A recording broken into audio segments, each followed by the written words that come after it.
من الشيطان الرجيم ولا تركنوا إلى الذين ظلموا فتمسكم النار। জুমার দিনে উপস্থিত মুসলিম ভাতৃবৃন্দ, মুসাল্লায় আমার মায়েরা ও বোনেরা, যাবতীয় প্রশংসা আল্লাহর জন্য। শান্তির ধারা ও দরুদ সালাম বর্ষিত হোক প্রিয় নবী মুহাম্মদুর রাসূলুল্লাহ সাল্লাল্লাহু আলাইহি ওয়াসাল্লামের উপর। আমরা ধারাবাহিক আলোচনা করে আসছিলাম যে আমরা আমাদের নিজস্বতা, আমাদের স্বকীয়তা বিকিয়ে ফেলছি। আমরা আমাদের নিজস্ব চাল ভুলে পরের চালে চলতে চাইছি, চলতে ধরেছি। আমরা আত্মভোলা হয়ে গেছি। আমরা যেন নিজেদের অস্তিত্ব হারিয়ে ফেলছি, বিলীন করে ফেলছি। আর যাদের জ্ঞান বিজ্ঞান দেখে আমাদের চক্ষু ডাগর হয়ে উঠছে, তাদের প্রতি আমরা মুগ্ধ হয়ে পড়ছি এবং তাদেরকে জানতে অজান্তে আমরা অনুসরণ করে চলেছি। আর এটা আমাদের জন্য দুঃখের কথা। কিভাবে মানুষ অন্যের অন্ধ অনুকরণ করে তার অনেক উদাহরণ আছে হাদিসে কোরআনে। একটি হাদিসে রয়েছে, আবু ওয়াকিদ আল-লাইসি রাদিয়াল্লাহু তাআলা আনহু বলেন, আমি আরবি পড়ছি না যেহেতু সময় সংকীর্ণ। রাসূল সাল্লাল্লাহু আলাইহি ওয়াসাল্লামের সাথে তিনি বলছেন, রাসূল সাল্লাল্লাহু আলাইহি ওয়াসাল্লামের সাথে আমরা হুনাইনের পথে বের হলাম। তখন আমরা কুফরের নিকটবর্তী সময়ে ছিলাম, অর্থাৎ এই সদ্য মুসলিম ছিলাম। সদ্য মুসলিম থাকলে স্বাভাবিক কথা, পূর্বেকার পরিবেশ, পূর্বেকার আচার আচরণ, এটা চট করে যে অভ্যেসগুলো হয়ে আছে সেগুলো চট করে ভোলা মুশকিল হয়ে যায়। তো সদ্য মুসলিম ছিলাম, মক্কা বিজয়ের দিন মুসলমান হয়েছিলাম, এই কাছেই। পথে মুশরিকদের একটি কুল গাছ ছিল, বড়ই গাছ, যার নিকটে ওরা ধ্যানমগ্ন হতো এবং বরকতের আশায় তাদের অস্ত্র শস্ত্রকে ওই বড়ই গাছে ঝুলিয়ে রাখত। আমাদের যেমন পরীক্ষার সময় আসে, বুজুর্গদের কাছে কলম নিয়ে যায় ছেলেরা মেয়েরা, কলমে ফুঁক দিয়ে দেয়। কলমে ফুঁক দিলে কি হবে? কলম ভালো সুন্দর সুন্দর উত্তরগুলো পটাপট লিখতে থাকবে, এটা আমাদের বিশ্বাস। অনেক মা রোজা রাখছেন ছেলেদের জন্য, ছেলেদের পরীক্ষা চলছে, মাধ্যমিক উচ্চ মাধ্যমিক। অনেক মা রোজা রাখছেন, সাদকা করছেন, কেন না ছেলে যাতে কি হয়, আরে সারা বছর দেখলে না কিভাবে পড়ছে, পড়াশোনা করছে, তা নয়। তুমি নির্ভর করলে কিসের ওপরে? যে এবারে নজর নিয়াজ, যে পাস করলে ফার্স্ট হলে ইয়া দেবো তা দেবো, যাতে ঘুষ দিয়ে যেমন মানুষ পার করে দেয়, পাস করিয়ে দেয়, আল্লাহ হয়তো সেই রকম করবেন। এরকম ছোট জ্ঞানের বহু মানুষ আছে, ছোট নিচহীন মনের মানুষ আছে। তো তারা যখন দেখলো যে এই বড়ই গাছে তলোয়ার লটকে রেখেছে, অসংখ্য তলোয়ার বা বহু তলোয়ার ঝুলছে, কি জন্য ঝুলিয়ে রেখেছে? না এই তলোয়ার দিয়ে যুদ্ধ করলে পরে সেই যুদ্ধে জয়লাভ হবে। তো আমরা দেখলাম, তারপরে আমরা বললাম হ্যাঁ, সেই গাছটার নাম ছিল জাত আনওয়াত, জাত আনওয়াত। সুতরাং একদা আমরা এক কুল গাছের পাশ দিয়ে অতিক্রম করলাম, যখন দেখলাম তো তা দেখে আমরা বললাম, ইয়া রাসূলুল্লাহ ইজআল লানা জাত আনওয়াত কামা লাহুম জাত আনওয়াত।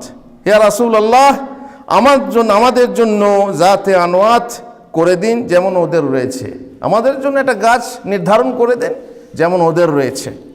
বুঝতে পারলেন? দেখে, শুধুমাত্র দেখে ওরা করছে, সুতরাং আমাদেরও করা উচিত। এই যে ধ্যান ধারণা, জাহিলি যুগের যে ধ্যান ধারণা আমাদের মধ্যে থেকে গেছিল, আমরা বলে ফেললাম আল্লাহ রসুলকে। তখন আল্লাহ রসুল সাল্লাল্লাহু আলাইহি ওয়াসাল্লাম কি বললেন? কুলতুম ওয়াল্লাযী নাফসি বিয়াদিহি, কামা ক্বালা কওম মূসা ইজআল লানা ইলাহান কামা লাহুম আলিহা ক্বালা ইন্নাকুম কওমুন তাজহালুন ইন্নাহা লাসানসুনান লাতারকাবুন্না সুনানা মান কানা ক্বাবলাকুম সুন্নাতান সুন্নাহ। আল্লাহু আকবার, তাকবীর দিয়ে আল্লাহ বললেন, আল্লাহ রাসূল বললেন আল্লাহু আকবার, এটাই তো পথরাজি। যার হাতে আমার জীবন আছে তার কসম করে বলছি, শপথ করে বলছি, তোমরা সেই কথাই বললে যে কথা বানি ইসরাইল মূসাকে বলেছিল। কোরআনের বর্ণনা এটা, বানি ইসরাইল মূসাকে বলেছিল আমাদের জন্য একটা দেবতা গড়ে দিন, যেমন ওদের অনেক দেবতা রয়েছে। দেবতা পূজার যে পরিবেশ ছিল, যে অভ্যেস ছিল, যে আচরণ ছিল, সেটা ভুলতে না পেরে মূসাকে বানি ইসরাইল বলেছিল আমাদের জন্য একটা দেবতা, এই যে আল্লানা ইলাহান কামা লাহুম আলিহা। মূসা বলেছিলেন তোমরা হচ্ছ মূর্খ জাতি, তোমরা হচ্ছ মূর্খ জাতি, না জেনে না বুঝে তোমরা এমন চাওয়া চাইলে যেটা চাওয়া তোমাদের জন্য সঙ্গত নয়। এটা হচ্ছে শিরকের যে চাওয়া, সেটা নবী বুঝেছিলেন। তাই রাসূলুল্লাহ সাল্লাল্লাহু আলাইহি সাল্লাম বললেন অবশ্যই তোমরা একটা একটা করে তোমাদের পূর্ববর্তী জাতির পথ অনুসরণ করবে। তোমরা তোমাদের পূর্ববর্তী জাতিকে ইহুদি খ্রিস্টান আমরা আগে বলেছিলাম, আর অনেকেই খ্রিস্টান ইহুদি ছাড়াও জাহিলি যুগের অনুসরণ করে থাকে। এবং আমাদের পরিবেশে আমরা যেমন আমাদের বাপদাদারা ছিল, সেই পরিবেশ আমরা ভুলে উঠতে পারছি না। আমাদেরও বাড়িতে দেখবেন আমরা আহলুস সুন্নাহ ওয়াল জামাআহ বলি, আমরা আহলে হাদিস বলি, আমরা সালাফি বলি। আমাদের ঘরে হোম মিনিস্টার বা অন্য কেউ ওই খালাফি আছে, তখন তারা ঘরে রাজত্ব চালায়, আর তাদের কথা মানতে আমরা বাধ্য হই। একেবারে আদেশবহ তল্পি বাহক বান্দার মতো সেই মহিলার কথা শুনি, যে মহিলা বিদাতি পরিবেশ থেকে আমাদের বাড়িতে এসেছে বৌমা সেজে বা অন্য কিছু, আল্লাহুল মুস্তাআন। যে ইহুদি ও খ্রিস্টান তথা পশ্চিমা বিশ্বকে আমরা উন্নত বিশ্ব বলি, যাদের হাতে আজ বিশ্বের নেতৃত্বের ডোর রয়েছে, যাদেরকে নিয়ে ও যাদের মতো হতে পেরে অনেকে গর্ববোধ করে থাকে, তাদের সেই বিশ্বের মানুষকে চরম যৌন জরায়ু স্বাধীনতা দেওয়া হয়েছে। আইন করে ব্যভিচার, সমকামিতা ও বেশ্যাবৃত্তিকে বৈধ করা হয়েছে। যে বিশ্বে পয়দা হয় লাখো লাখো জারজ সন্তান, হত্যা করা হয় লাখো লাখো ভ্রূণ, যেখানে লাখো লাখো রয়েছে কুমারী মাতা, যৌবন আসার পূর্বেই বা প্রারম্ভেই যেখানে নারীর মূলধন সতীত্ব ও পবিত্রতাকে বিলিয়ে দেওয়া হয়, যেখানে পশুর মতো পথে ঘাটে চোখের সামনে মানুষের যৌন মিলন ঘটতে দেখা যায়, যেখানে অসভ্য যৌন স্বাধীনতাই হলো প্রকৃত সভ্যতা, প্রকৃত উন্নতি এবং প্রকৃত হচ্ছে তাদের সেই উন্নয়ন।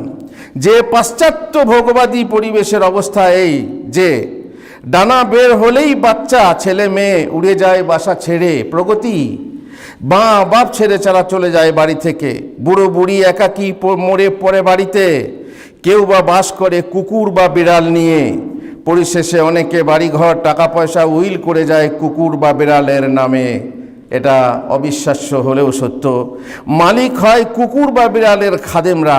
অবিশ্বাস্য মনে হলেও বাস্তবে কথা, যারা খোঁজ রাখেন, খবর দেখেন, খবরের কাগজ পড়েন, তারা ঠিকই বুঝতে পারবেন যে বিশ্বের সংসারে আত্মীয়তার বেহেশতি পরিবেশ বিলীন, বংশ পরিচয়ের সূত্র নিখোঁজ, নেই স্বামী স্ত্রীর পবিত্র বন্ধন, লিপ্টে গাদার বেঁচে আছে, আবার যাদের বন্ধন আছে তাদের সেই বন্ধনের মজবুতি নেই পিতা মাতার সহিত শালীনতাপূর্ণ আচরণ এবং আমরণ সহাবস্থান, হৃদয়ে যৌন ছাড়া পবিত্র প্রেমের যোগসূত্র যেখানে নেই, যেখানে থাকলেও বিরল। পবিত্রতা কামীদেরকে, যারা পবিত্রতা কামনা করে রক্ষণশীল ও সেকেলে এবং যৌনতাকামী অশ্লীল মানুষদেরকে সংস্কারপন্থী ও প্রগতিশীল বলে আখ্যায়ন করা হয়। এদেরকে এরা মৌলবাদী, এরা সেকেলে, এরা রক্ষণশীল ইত্যাদি নামে বদনাম করে, আর ওদেরকে বলা হয় উদারপন্থী, ওদেরকে বলা হয় প্রগতিশীল সংস্কারপন্থী, যেখানে পর্দা ও সতীত্ব হলো উপহাসনীয়। যদি কেউ পর্দা করে চলে, যদি কেউ সতী নারী হয়, তাকে উপহাস করা হয়। এখানে শেষ নয়, কুমারী মায়ের হারাম সন্তানরা আবার বাপের পরিচয় না থাকার ফলে গর্ববোধ করে থাকে, কারণ তাদের মতো যীশু খ্রিস্টেরও পিতা পরিচিত ছিল না। তাই কুমারী মাতা গর্ব করে, যেহেতু তাদের মাতা মেরি ছিলেন কুমারী মাতা। নাউজুবিল্লাহি মিন যালিক। তবুও ওই সমাজকে নিয়েই আমরা গর্ব করি, তাদের চরিত্রে আমরা মুগ্ধ হই।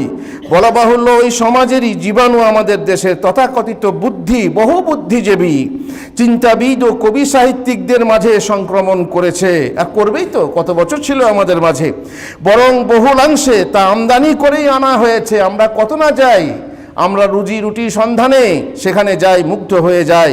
পাশ্চাত্যের শিক্ষা পদ্ধতি, রেডিও, টিভি, পত্রপত্রিকা, ইন্টারনেট প্রভৃতিতেও প্রভাবান্বিত হয়ে সকলের ক্ষেত্রে যৌন সুখ ও স্বাধীনতা নিশ্চয়তার বিধান করে যে যৌন বিপ্লব এই শ্রেণীর মানুষেরা আনতে চায়, তা তাদের ছেলে মেয়েদের লিবাসে, পোশাকে, আচারে, আচরণে আমরা দেখতে পাই, প্রকাশ পাই। সব কিছুই যার চরম সহযোগিতা করে দেশে নির্মিত প্রদর্শিত বিভিন্ন ফিল্ম আপনারা নিশ্চয়ই যারা দেখে থাকেন, আল্লাহ যেন না দেখায়, যারা দেখেছেন তারা বুঝতে পারবেন, যাতে পশ্চিমী অবাধ যৌন সংসর্গ, অবৈধ প্রেম ছাড়া অন্য কোনো বিষয় স্থান পায় না।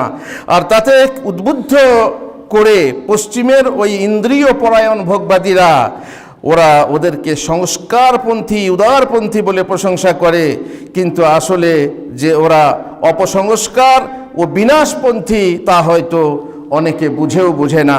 যারা যত বেশি চিত্ত জ্বালায় জ্বলে, তারা তত বেশি চিত্ত বিনোদনের প্রয়োজন বোধ করে থাকে। তাই বিনোদনের উপাদান উপকরণ তালাশ করে এবং বিনোদনের নতুন নতুন ক্ষেত্র সৃষ্টি করে। অভাব যেখানে যত তীব্র, প্রাপ্তির হাহাকারও তত সেখানে বেশি। ওদের বৃত্ত আছে, আর আছে বৃত্তকে চিত্ত বিনোদনের জন্য ব্যবহারের মনটাও। দৃষ্টি আকর্ষণ করার মতো দৌলত আছে তাদের। দেহের রংটাও লালচে সফেদ, আমাদের মতো কালো আদমির মুগ্ধ হওয়ার, বিমোহিত হওয়ার, এমনকি সম্মোহিত হওয়ার জন্য যা কিছু তাদের থাকা দরকার সবটাই আছে। তারা যা করে তাই আমাদেরকে ভালো লাগে। 1757 থেকে 1947 পর্যন্ত এই সাদা চামড়ার মানুষদের প্রভু জ্ঞান করে আমরা ধন্য হয়েছি। এজন্য রাজনৈতিক দাসত্ব থেকে মুক্তি লাভ করলেও সাংস্কৃতিক দাসত্ব থেকে মুক্তির কখনো চেষ্টা করিনি, কারণ যাতে ওঠার জন্য এই বন্ধনকে কখনো বিচ্ছিন্ন করিনি এবং আরও বেশি মজবুত করেছি তাদের জাত গোষ্ঠী। সবাইকে আমরা আমাদের সাংস্কৃতিক প্রভু বলে মেনে নিয়েছি। আমরা আমাদের অজান্তেই পশ্চিমের পদলেহী গোলাম হয়ে পড়েছি।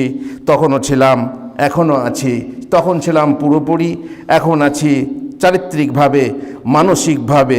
আজ তাদের সামান্য অনুগ্রহ লাভ করার জন্য আমরা আমাদের হাবভাবে ফুটিয়ে তুলছি যে আমরাও তোমাদের মতোই। আমরা তাদেরকে মন থেকে ভালোবাসি। তাই স্বকীয়তা বিকিয়ে স্বাতন্ত্র বিলীন করে চেষ্টা করি তাদের পদসেবা করার, যাতে পেট সেবাটা হয়ে যায়। মুসলমান, ইসলামে তুমি দিয়ে কবর, মুসলিম বলে করো ফখর, মোনাফিক তুমি সেরা বেদিন। আমাদের কবি বলেছিলেন, ইসলামে তুমি দিয়ে কবর, মুসলিম বলে করো ফখর, মোনাফিক তুমি সেরা বেদিন। ইসলামে যারা করে যাবে, তুমি তাহাদের হও তবে, তুমি জুতা বাহা তারও অধীন, তুমি জুতা বাহা তারও অধীন। জুতো বয়ে বেড়ায় যে লোক, তার থেকেও নিকৃষ্ট তুমি পদলেহী গোলাম। তবে হ্যাঁ, বেদিন প্রতিবেশী ও জাতির সহিত দেশের যে মিল আছে, সেই মিল মোহাব্বত থাকা, ওইটা অনুকরণ নয়। আমরা হয়তো তাদের বদনাম করছি, তাদের আবিষ্কার করা বহু যন্ত্র ইত্যাদি ব্যবহার করছি, এগুলোর সাথে এগুলো সম্পর্ক নেই। মানসিক বা আমরা যেভাবে চারিত্রিকভাবে যে অনুকরণ করছি তার সম্পর্ক নেই। পার্থিব্য লেনদেনে যোগাযোগ থাকতে পারে, সদাচার ও সদ্ব্যবহার থাকতে পারে, তা বলে নিজের স্বাতন্ত্র্য বিকিয়ে দিয়ে একাকার হওয়া চলে না। আল্লাহ আমাদেরকে তৌফিক দেন। আল্লাহুম্মা আমিন। বারাকাল্লাহু লি ওয়া লাকুম ফিল কোরআনিল আযীম ওয়া নাফা'আনি ওয়া ইয়্যাকুম বিল আয়াতি ওয়া যিকরিল হাকীম ইন্নাহু তাআলা জাওয়াদুন কারীমুম মালিকুম বাররুর রাউফুর রহিম।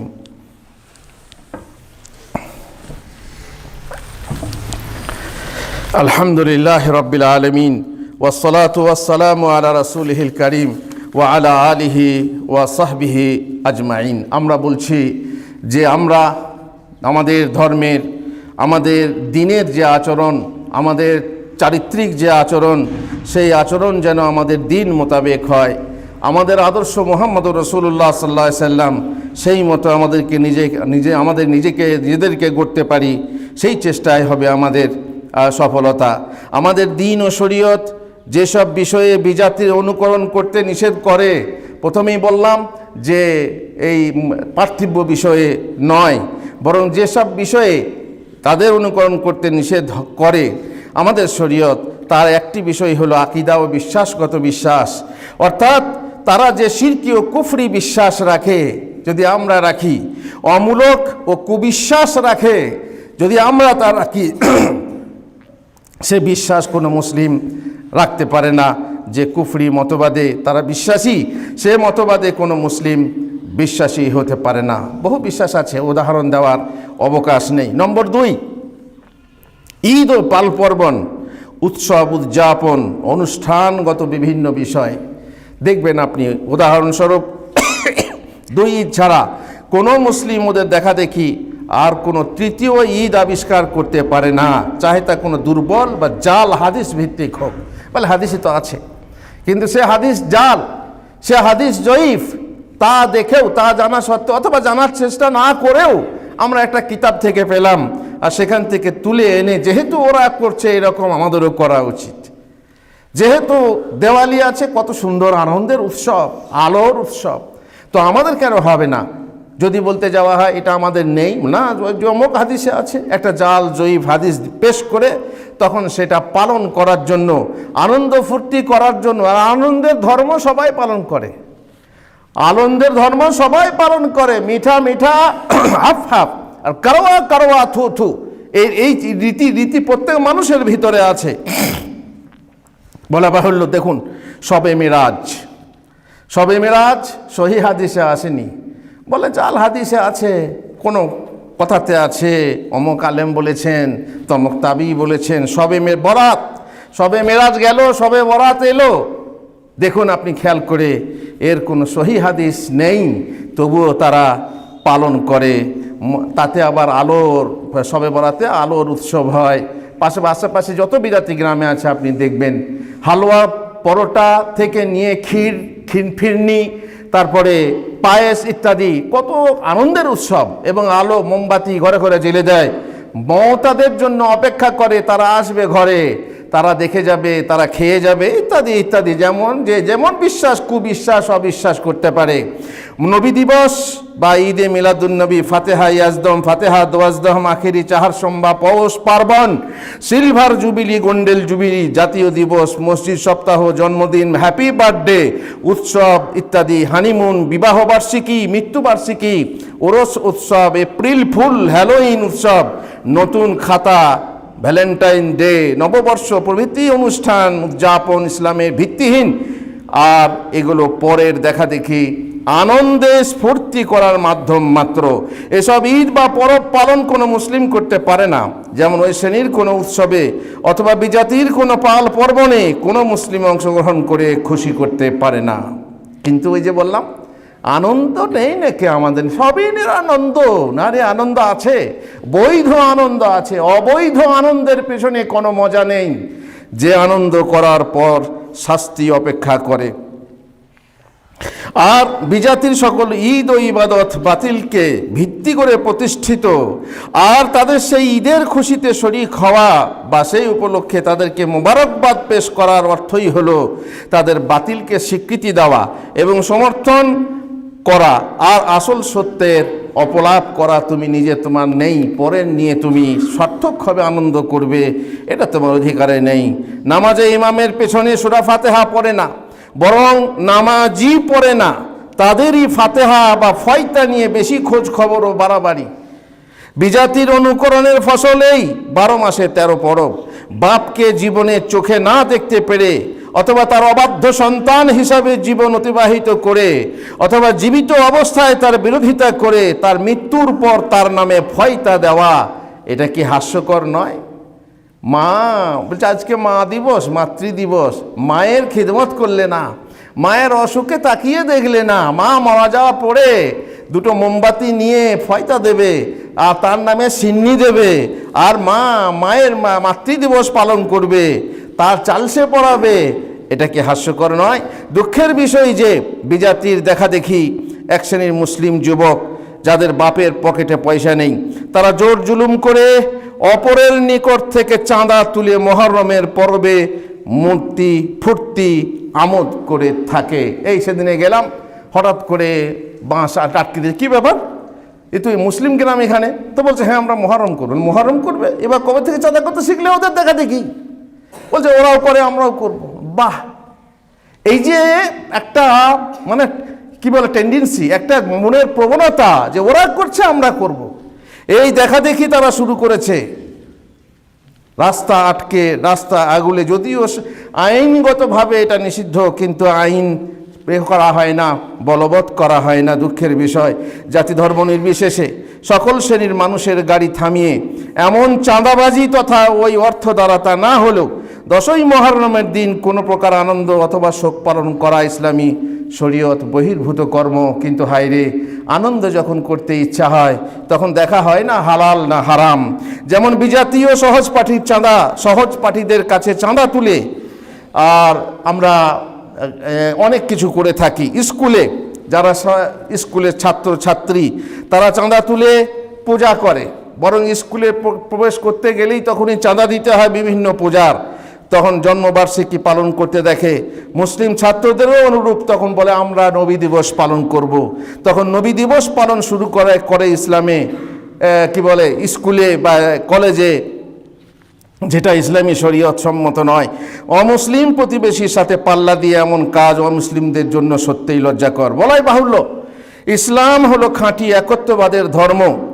এ ধর্মে কোনো প্রকার ব্যক্তি পূজা, মূর্তি পূজা, দরগা পূজা, শক্তি পূজা, অর্থ পূজা এবং এক কথায় একমাত্র মহান আল্লাহর ইবাদত ও দাসত্ব ছাড়া অন্য কোনো ইবাদত বা পূজাই বলেন যাই বলেন, ইবাদত বলা হয় আমাদের শরীয়ী ভাষায়, এর কোনো স্থান নেই। ইহুদি ও খ্রিস্টানরা আম্বিয়াগণের কবরসমূহকে মসজিদে বা সিজদার জায়গা পরিণত করে নিত। ইসলাম এ ব্যাপারেও তাদের অনুকরণ করতে নিষেধ করলো। কবর ও মাজার পূজা বিরুদ্ধ যে ইসলামের বিরুদ্ধে এই ইসলাম ঘোষণা দিল যাতে করে এটা না হয়, কবর পূজা মাজার পূজা শুরু না হয়। বললেন আলা ওয়া ইন্না মান কানা ক্বাবলাকুম কানু ইয়াত্তাখিযুনা কুবুর আম্বিয়াইহিম ওয়া সালিহিহিম মাসাজিদ আলা ফালা তাখুযুল কুবুর ওয়া মাসাজিদ আলা ফালা তাখুযুল কুবুর মাসাজিদ ইন্নী আনহাকুম আন যালিক। তোমাদের পূর্ববর্তী জাতিরা তাদের নবীগণের কবর সমূহকে মসজিদে পরিণত করেছে। সাবধান, খবরদার, তোমরা কবরগুলোকে মসজিদে পরিণত করে নিও না, মানে সেজদার জায়গা বানিয়ে নিও না। কবরের সামনে সেজদা অবনত হয়েও না। আল্লাহ ছাড়া আর কারোর জন্য ইবাদতের সেজদা হোক, চাহে তাজিমির সেজদা হোক, জায়েজ নয়। যদি জায়েজ হতো তাহলে আমি বলতাম মহিলাদেরকে তারা যেন তাদের স্বামীকে সিজদা করে, কিন্তু আল্লাহ ছাড়া কারোর জন্য সিজদা করা জায়েজ নয়। আমি এ করতে তোমাদেরকে নিষেধ করে যাচ্ছি।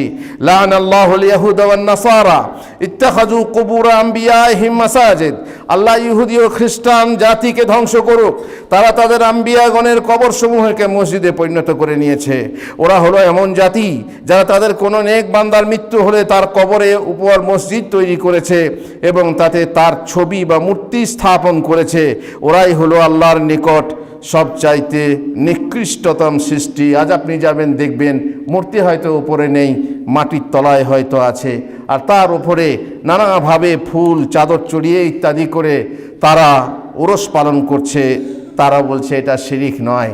আমরা তাদের কাছে চাইতে আসেনি, তাদের মাধ্যমে আল্লাহর কাছে চাইছি, তাদের সুপারিশ চাইছি। তো কোরআনে মক্কার কুরাইশদের ব্যাপারে কি বলেছে? হা উলাই সুফাআউনা ইনদাল্লাহ, তারাও বলতো যে ওরা আল্লাহ নয়, আল্লাহ আমরা চিনি, ওরা হচ্ছে আল্লাহর কাছে আমাদের জন্য সুপারিশকারী। আর ওখানে লিইউকাররিবুনা ইলাল্লাহি যুলফা, আল্লাহর নৈকট্য দান করবে, ওরা আমাদের আল্লাহর নৈকট্য দান করবে।